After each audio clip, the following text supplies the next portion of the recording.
ayol kishini siz tomon qilib bo'ldingizmi, men yo'q degan выражениясini ko'p eshitamiz. Shikoyat qilib qolishadiki, nimaga meni erim yuradi deydi, o'sha yerda o'zi ham yetib ketish kerak-da. O'zbekizda yaxshi maqol bor. Eri bor qiladigan, yo'q qiladigan xotin deganda xuddi shu to'g'risida gapiriladi o'zi. Ko'pincha professional sifatida aytaman, xonamda kelganda erkak kishi eng ko'p gapiradigani ayol kishini siz tomon qilib bo'ldingizmi, men yo'q degan выражениясini ko'p eshitamiz. Uni har xil holatda suitsidga ham olib kelishi mumkin, impotent ham qiladi, boshqasini ham o'shani qiladi. O'ziga bo'lgan ishonchni ham yo'qotib qo'yadi. Ayollarga bir og'iz sabr. Ayol kishisiz erkak impotent bo'lmaydi. Agar ayol kishi uni podдержка qilib tursa, maqtab tursa doim.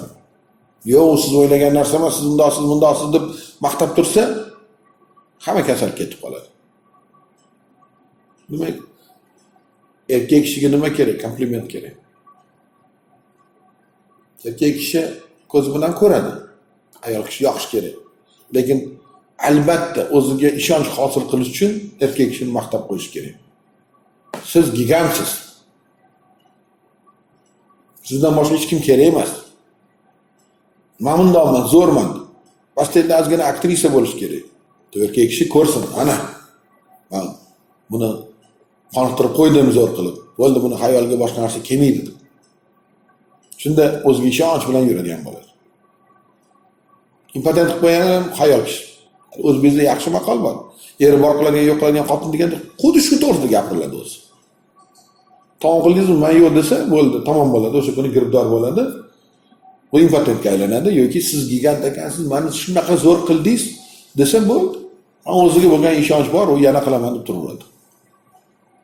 Erkak kishini bor qilgani bo'ladi bu narsa. O'sha erkak kishini kompleksini yo'q qilishda ayoli katta rol o'ynaydi. Endi ayollar shikoyat qilib qolishadiki, nimaga meni erim yuradi deydi, o'sha yerda o'zi ham yetib ketish kerak-da. Balki men xotinimni qoniqtirmayapman, boshqasini qoniqtirarman deb solishtirish uchun bo'ladi. Agar har qatda ayoli maqtab tursa, ayollarga katta narsa, u erkak kishi yurmaydi boshqasida. Maza bo'lib turgan bo'lsa uyda, maqtab uyda giroy bo'lsa, nima qiladi boshqa yoqqa borib?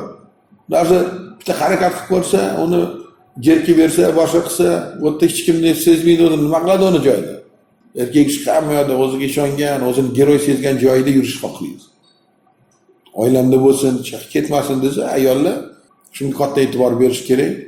Kompliment. Aloqadan keyin kompliment. Erkakga ham bir og'iz so'z o'tdi. Ayol kishini ham hali ularni ayollar to'g'risida alohida gapirib o'tamiz. Kezi kelganda aytib ketish kerakki, ayol kishi qulog'i bilan degani tilga erk berish kerak.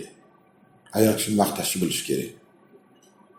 Ko'kragi bormi, o'zi bormi, nimasi bor, qat'i yoqyapti, ko'ryapsan, kommentariy. Sharhlab turish kerak, boshqacha aytganda. Futbolda sharhlab turgandagi ayol kishini ham sharhlab turish kerak. Hamma yoqqan joylarini voy meni o'ldirding, meni tegma bunaqa ekan bunaqa.